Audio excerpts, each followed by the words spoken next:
El tema que hoy nos reúne es precisamente el de entender cuál es esa relación y por qué los bebés con cardiopatías congénitas pues van a estar en un mayor riesgo de presentar una infección grave por virus sincitial respiratorio.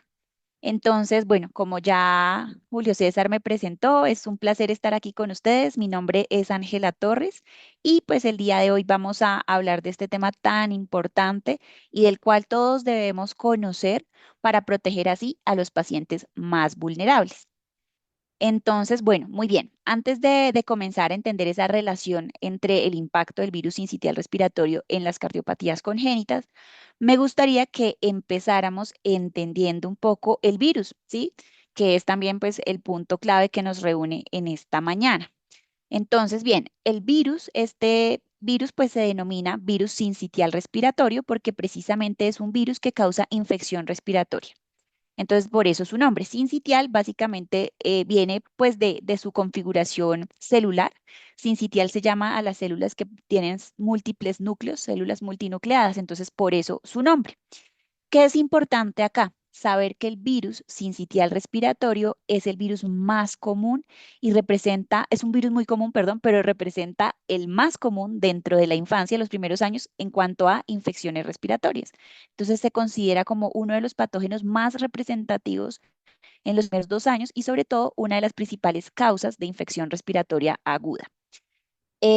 Muy importante entonces el contagio. Bueno, decimos que es un virus muy común que va a enfermar aproximadamente al 95% de todos los niños a los 2 años ya habrá tenido alguna infección por virus sincitial respiratorio.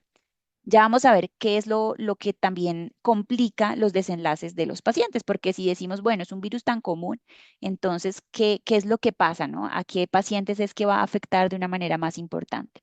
Entonces ya vamos a verlo a continuación, pero por ahora sepamos que el contagio es un contagio a través de gotas respiratorias, que se da al toser o al estornudar o cuando se tiene contacto directo con superficies contaminadas. Entonces es básicamente lo que llamaríamos de manera coloquial un virus de gripa, ¿sí? Entonces, cuando alguien tiene gripa y nos estornuda cerca, pues nos puede contagiar el virus. Entonces, acá opera de la misma manera, a partir de gotas respiratorias y a partir del contacto con superficies, pues, que estén contaminadas. Síntomas igualitos a los de un resfriado común en pacientes que no tienen riesgo, ¿sí? Entonces puede haber congestión nasal, algo de tos, fiebre leve, dolor de garganta.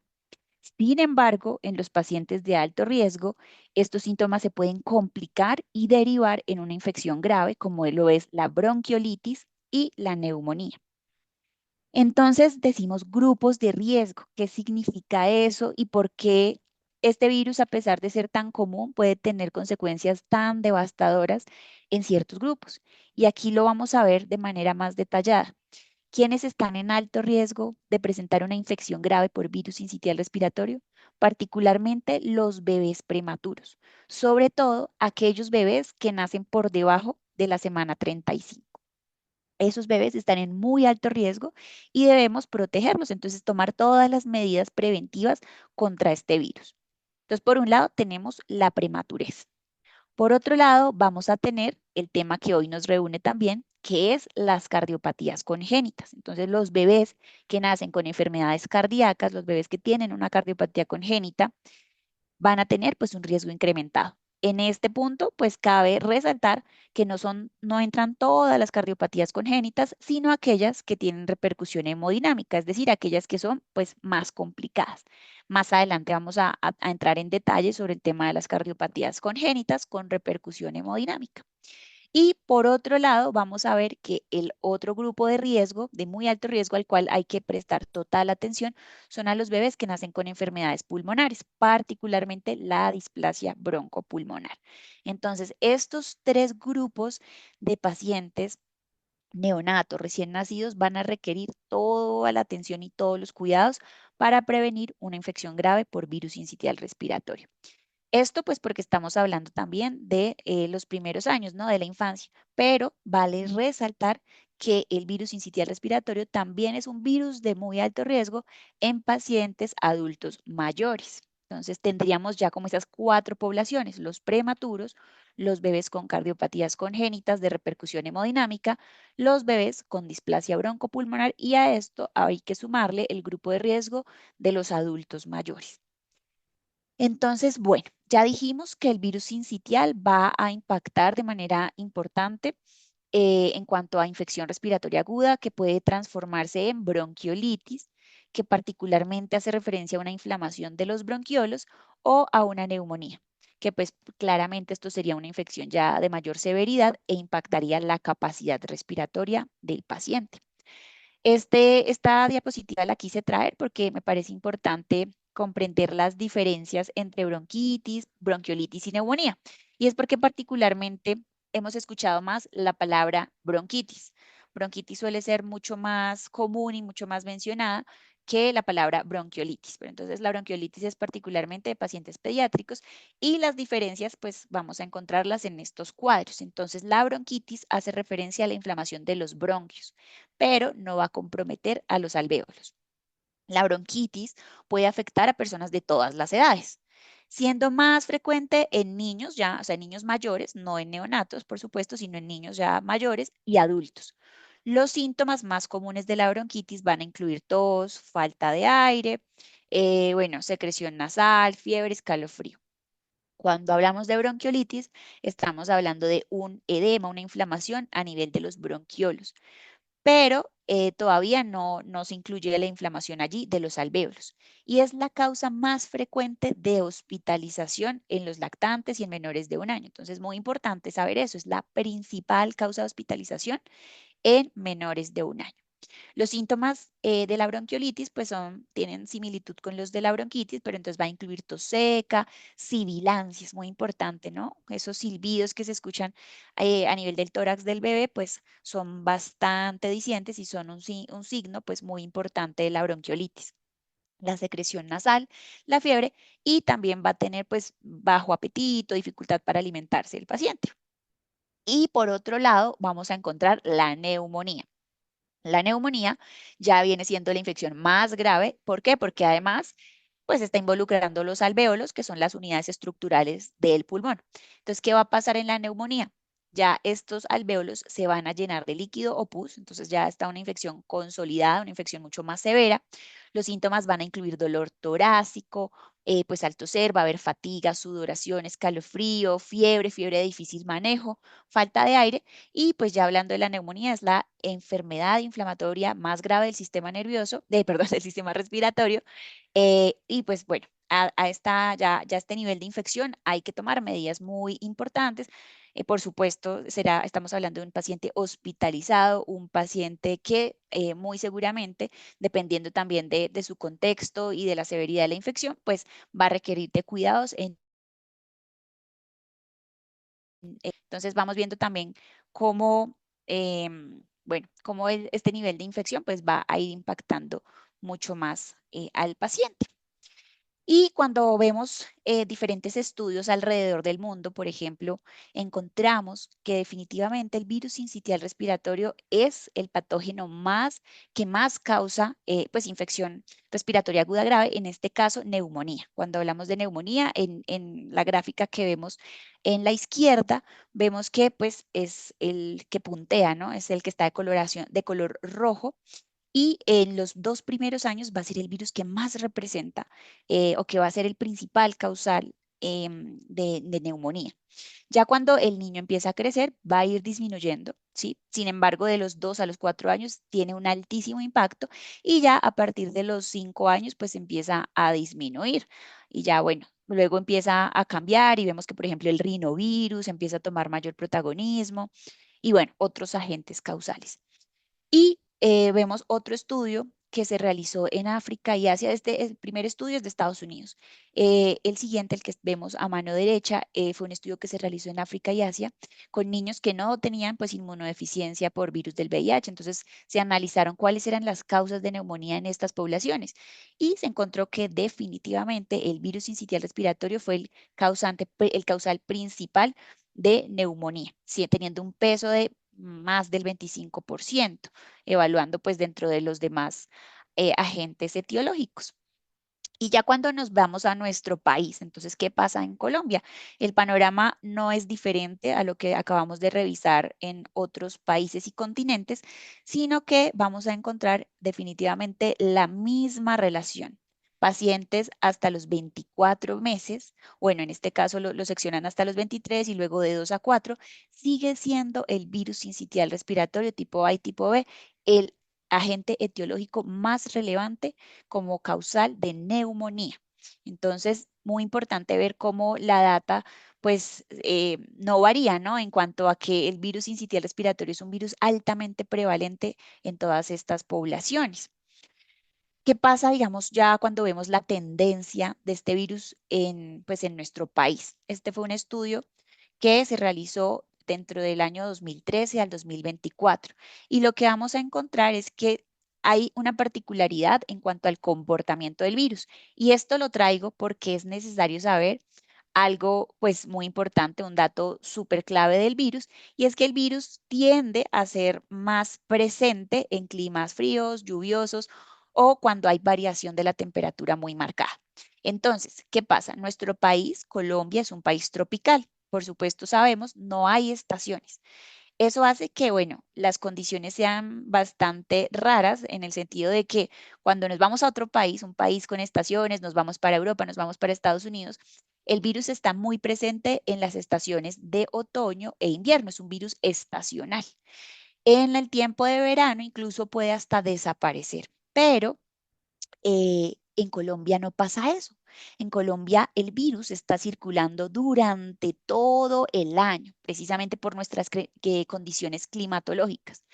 Entonces, es muy importante saber que si bien el virus es un virus endémico, es un virus que circula durante todo el año en nuestro país, va a tener ciertas frecuencias o el comportamiento como lo vemos aquí, pues se ve muy marcado por algunos meses. Entonces, vamos a ver que hay una mayor presencia, una mayor frecuencia en primer semestre y luego hay un declive y en segundo semestre vemos como nuevamente un pico, ¿sí?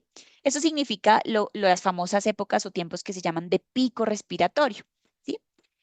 Sin embargo, acá pues me gusta siempre aclarar que el virus circula durante todo el año, que tiene épocas de mayor prevalencia, de mayor circulación, por supuesto, que está relacionado con épocas, con los meses de mayor lluvia, por supuesto, pero el virus está circulando durante todo el año. Por eso las medidas de prevención tienen que hacerse de manera constante y tenemos que estar muy, muy atentos y muy garantes de que esto pues se dé de una manera muy cuidadosa.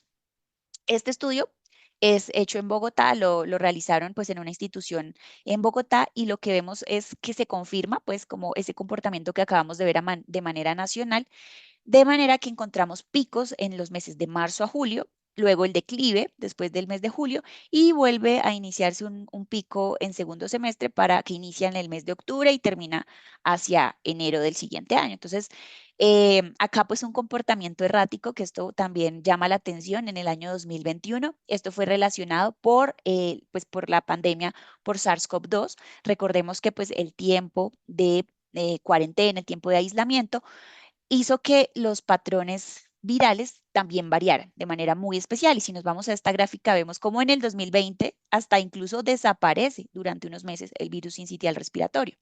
Entonces, bueno, esto obviamente debido a todas las medidas de aislamiento y pues por supuesto a la cuarentena que se vivió en ese entonces. Entonces, bueno, ya conociendo ese contexto bueno, entendiendo cómo es el virus, por qué afecta pues de esta manera a los niños y cómo son sus comportamientos en nuestro país y en el mundo, vamos a ver que hay que tomar medidas preventivas, hay que proteger a los bebés, hay que proteger a esas poblaciones de alto riesgo que ya sabemos cuáles son y las mejores formas de prevención son indiscutiblemente las buenas técnicas de aseo, la higiene de manos, la higiene de las superficies. Si, por ejemplo, hay personas que, pues, que tienen síntomas gripales, síntomas respiratorios y están, pues deben mantenerse, ¿no? El aislamiento en caso de que haya un bebé o un paciente posible alto riesgo. Entonces, evitar el contacto pues con estas personas enfermas, nunca compartir utensilios de cocina. Importantísimo, la lactancia materna. Entonces, las buenas técnicas de lactancia materna para los bebés son indispensables. La leche materna es la principal y la vacuna prácticamente más importante y natural que se le puede ofrecer a un recién nacido. Entonces, siempre, siempre también hacer énfasis en la lactancia materna. Se deben evitar sitios concurridos, cero contacto con tabaquismo. No pueden haber personas fumadoras en casa. Si la madre fumó durante el embarazo, esto incrementa el riesgo de una manera muy importante. Entonces, seguir haciendo conciencia del impacto que tiene el tabaquismo, pues por supuesto que aquí va a generar un factor de riesgo que incrementa el impacto del virus sincitial en los niños de alto riesgo. Y también pues se sugiere un tema de inmunoprofilaxis en los bebés de alto riesgo que así lo necesiten. Bueno, el diagnóstico. Entonces, ¿cómo se hace un diagnóstico de infección por virus sincitial respiratorio? Suele realizarse pues por pruebas de laboratorio, especialmente estas se realizan en niños hospitalizados. Muy importante también la parte clínica, el ver su cuadro clínico, sus signos, sus síntomas, antecedentes, entender muy bien el contexto del paciente, pero entonces, bueno, ya para dar una confirmación de que la infección es causada por virus sincitial respiratorio, se deben tomar muestras respiratorias como hisopados nasales o aspirados nasofaríngeos y se realiza una reacción en cadena de la polimerasa, que fue muy parecido a las pruebas que se realizaron, digamos que en su técnica de laboratorio, similar a la que se realizó en el tiempo de COVID. Entonces, esta prueba va a detectar el material genético del virus y nos va a permitir saber de manera precisa si se está tratando de una infección por virus sincitial respiratorio. Entonces, bueno, muy bien, estos son algunos datos epidemiológicos a nivel mundial que nos dejan ver la carga de la enfermedad. Ya lo mencionamos al comienzo de la charla, alrededor del 95% de los niños a los 2 años habrán tenido una infección por virus sincitial respiratorio. Pero aquí pues el impacto también es muy grande teniendo en cuenta que pues es uno de los agentes causales más importantes de hospitalización por infección respiratoria, que pues ya lo hemos mencionado, pero además acá hay un dato muy, muy clave y es que la mortalidad de estos niños va a ser alta, muy alta y representativa en países en vías de desarrollo. Entonces, ahí pues entraría un país como el nuestro. Entonces, miren que el dato es bastante grande y pues es impactante y llama la atención saber que cada año se pueden registrar alrededor de 66.000 a 199.000 muertes en niños menores de 5 años por infección respiratoria aguda grave. Entonces, muy importante tener eso en cuenta.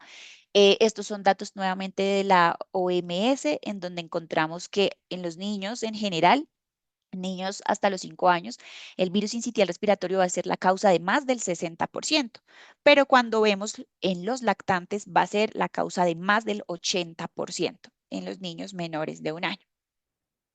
Entonces, ya tenemos ese contacto con respecto, este contexto, perdón, con respecto al virus. Ahora vamos a ver qué pasa con las cardiopatías congénitas y por qué el hecho de que un bebé tenga una cardiopatía congénita incrementa el riesgo de manera muy importante para, pues, presentar una infección grave o que la infección por virus sincitial respiratorio se complique.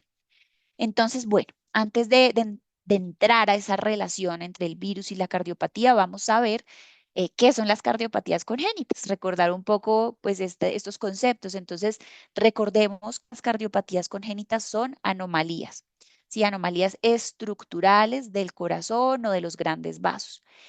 Surgen como consecuencia de alteraciones pues en el desarrollo embrionario del corazón y principalmente, pues estas alteraciones se van a dar durante la tercera a la 10ª semana de la gestación. Las cardiopatías congénitas van a estar presentes en un 8 a 10 personas de cada 1.000 recién nacidos vivos. Entonces, de 8 a 10 por cada 1.000 es la malformación congénita más frecuente, tiene un peso del 30%, entonces también acá llama de manera importante la atención, ¿no? Cuando estamos hablando de que es la malformación congénita. Y fíjense que otro dato muy importante es que el 25% de las cardiopatías congénitas representan defectos críticos y representan la segunda causa de muerte en el periodo neonatal. Entonces, es muy importante también poder tener diagnósticos oportunos, una detección temprana de cardiopatías congénitas para asimismo los equipos médicos multidisciplinarios anticiparse y poder ofrecer al recién nacido toda la atención desde el día cero. Entonces, factores de riesgo, porque también es importante mencionar, es parte esencial conocer qué podría causar una cardiopatía congénita en un recién nacido. Entonces, acá pues un mensaje un poco duro y triste es que pues a menudo no se puede encontrar en ninguna causa, ¿no? Contundente, una causa que nos diga este fue el agente causal. No, es difícil. Sin embargo, sí se conocen que hay factores de riesgo, bueno, como por ejemplo antecedentes familiares muy importante, qué pasó durante el embarazo, si hubo exposición de la madre a noxas, como lo son pues las drogas, algunos medicamentos que tienen efectos teratogénicos, el alcohol. Algunos fármacos como el ácido retinoico para el acné, por ejemplo, se ha encontrado una relación ahí muy importante en cuanto a impacto en el feto. La edad materna avanzada es otro factor de riesgo. Su exposición a sustancias químicas, que la madre durante el embarazo tenga una infección como la rubiola o que tenga la madre también presente diabetes no controlada durante el embarazo. Entonces, estos factores de riesgo hay que tenerlos muy en cuenta porque también nos permiten pues anticiparnos, ¿no? Y entender un poco qué aspectos se pueden evitar para asimismo prevenir pues la aparición, ¿no? Pues, la presencia de una cardiopatía congénita en un recién nacido. Entonces, habíamos dicho hace un momento que es esencial dar un diagnóstico oportuno, una detección temprana, pues permite precisamente anticipar muchas acciones y ofrecer una mejor atención al bebé que asimismo lo necesita. Entonces, cuando hablamos de detección temprana, vamos a hablar de ecocardiograma fetal. Entonces, ¿qué es el ecocardiograma fetal? Es un ultrasonido especializado que se realiza durante el embarazo y permite examinar la estructura y la función del corazón del feto. Pues este examen de imagen generalmente se realiza entre las semanas 18 a la 24 pues si se sospecha algún problema o hay algún factor de riesgo. Entonces, de ahí también muy importante, pues todo este seguimiento, los controles prenatales esenciales, la educación que se le vaya dando a la madre, el acompañamiento, la historia clínica muy completa, la anamnesis bien también estructurada con toda la información que se requiera para asimismo poder tener un contexto mucho más claro y saber cuándo pudiéramos estar frente a un factor de riesgo y cuándo se debería hacer este ecocardiograma fetal. Ahora bien, esto cuando hablamos de detección prenatal, es decir, bebé todavía intrauterino, ¿sí? ¿Qué pasa cuando ya llega el momento del nacimiento? Entonces, detección postnatal. Vemos que el 13 de febrero del 2024, hace poco más de un año, contamos con esta resolución sobre el tamizaje neonatal.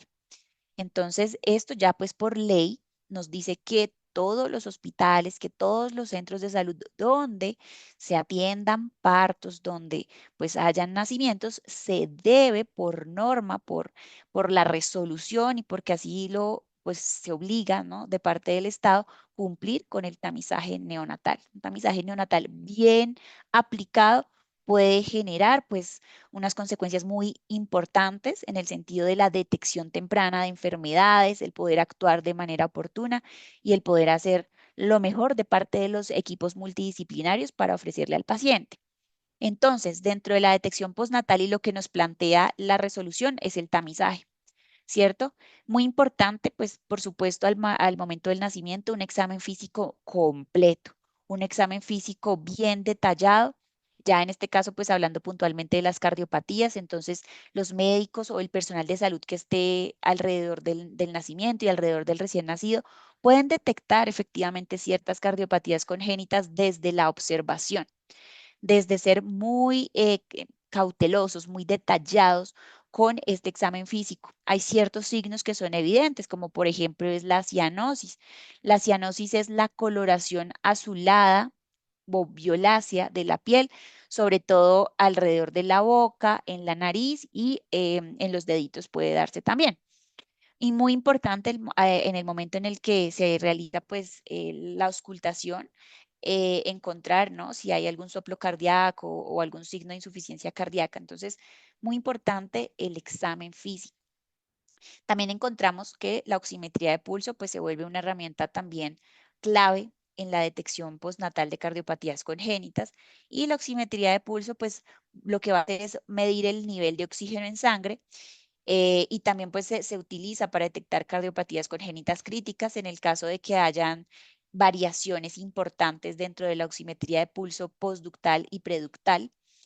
Y bueno, entonces fíjense que ahí nos dice la saturación de oxígeno baja puede indicar la presencia de un defecto cardíaco. Entonces, muy importante. Acá un dato clave es que la oximetría debe hacerse con un pulsoxímetro para recién nacidos. No se puede utilizar el oxímetro que utilizamos en adultos por supuesto que no, tiene que ser el oxímetro, el pulsoxímetro para recién nacidos, y pues por supuesto tener toda la técnica, hacerlo de una manera adecuada. Y pues tendremos, por supuesto, el ecocardiograma, que pues es la herramienta más importante para ya para el diagnóstico de una cardiopatía congénita. Entonces, pues se debe hacer un ecocardiograma transtorácico.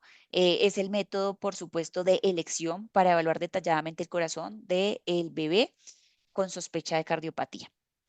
Pero también tenemos otras herramientas diagnósticas que a hoy vemos que están un poco subvaloradas o que no se han utilizado como hace algunos años se utilizaban. Y pues en este caso estamos hablando del electrocardiograma, la radiografía de tórax, bueno, y ya técnicas más invasivas como el cateterismo, pero eso sí se hace en otra instancia. Como detección estaríamos hablando de, por supuesto, un tamizaje bien realizado con un examen físico detallado, el ecocardiograma, que pues ya una vez hay una sospecha contundente, debe hacerse en el menor tiempo posible, y pues tener en cuenta que se puede apoyar en otras técnicas diagnósticas como el electrocardiograma y la radiografía de tórax. Entonces, ahora sí, vamos a ver, ya teniendo este panorama, qué es lo que pasa y por qué hay un impacto tan grande del virus sincitial, de parte del virus sincitial respiratorio para los bebés con cardiopatías congénitas. Lo que va a pasar es que estos bebés con cardiopatías pues van a tener un impacto importante, ¿no? En cuanto a su capacidad respiratoria y en cuanto a su capacidad cardíaca también. Al tener una infección respiratoria, pues va a incrementar la demanda cardíaca. Y si el corazón pues no cuenta con todas las herramientas y no cuenta con toda la estructura para poder dar frente a la infección, pues por supuesto que van a haber complicaciones muy importantes, muy severas. Entonces, de ahí, pues el impacto que causa el virus en un bebé con cardiopatía congénita.